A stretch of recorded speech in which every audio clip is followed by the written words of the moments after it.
তো হ্যালো বন্ধুরা, তোমরা সবাই কেমন আছো? আমি খুব ভালো আছি। তো আজকে একটা রেসিপি তোমাদের সাথে শেয়ার করতেছি। একদম বাড়ির দেশি চিকেন, ঘরোয়া মুরগি যাকে বলা হয়, সেইটার আলুর ঝোল পাতলা পাতলা করে। এটা আমার ফার্স্ট ভয়েস ওভার ভিডিও।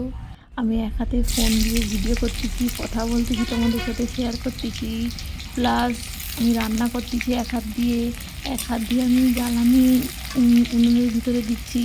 তো সব মিলে একটা ভালো ভিডিও হয়নি আমি জানি, তবুও তোমরা একটু দেখবে কষ্ট করে, ঠিক আছে? তারপর এই যে আমি রান্নাটা করতেছি, মাটির উনুনে রান্না করতেছি।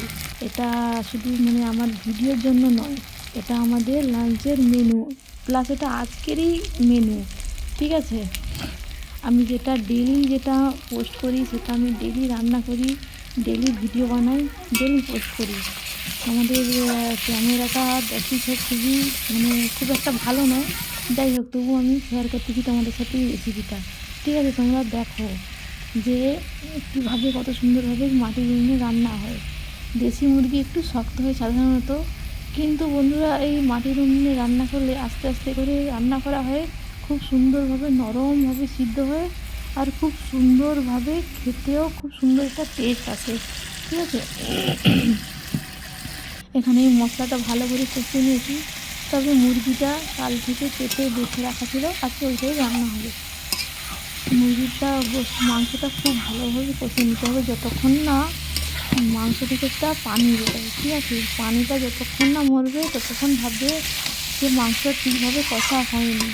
এইরকম লাল লাল একটা হবে, তারপরে একটু আবার পানি দিয়ে নড়াচড়া করে ঢাকা দিয়ে দিতে হবে।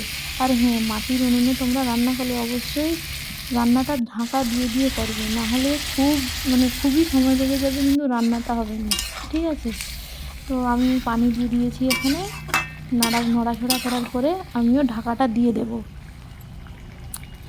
আর একটা কথা শেয়ার করি বন্ধুরা, আমার খুবই ইচ্ছা যে আমার খুবই একটা ভালো লাগে মাটির উনুনে রান্না করতে। কারণ আমাদের নানিরা বা দাদিরা ছিল, তারা এইরকম মাটির উনুনেই রান্না করতো, আর এটাই স্বাস্থ্যের পক্ষে খুবই একটা ভালো, ঠিক আছে? তাই আমি ডেলি আমাদের বাড়ির জন্য যেটা রান্না হয়, আমাদের ডেলি মাটির উনুনেই আমরা রান্না করি আমি, ঠিক আছে? খুব সুন্দরও লাগে খেতে, ভালোও লাগে, প্লাস রান্না করি। প্লাস তোমরা এখানে দেখো বন্ধুরা, লেগ পিসটা কত সুন্দর, কত বড়। তোমরা কি কেউ খেতে পারবে? আমি তো খেতে পারবো না। চলো, আমাদের রান্না কমপ্লিট হয়ে গেলো, আবার কাসুরি মেথি দিয়ে নিয়ে নেবো, ঠিক আছে? Thank you.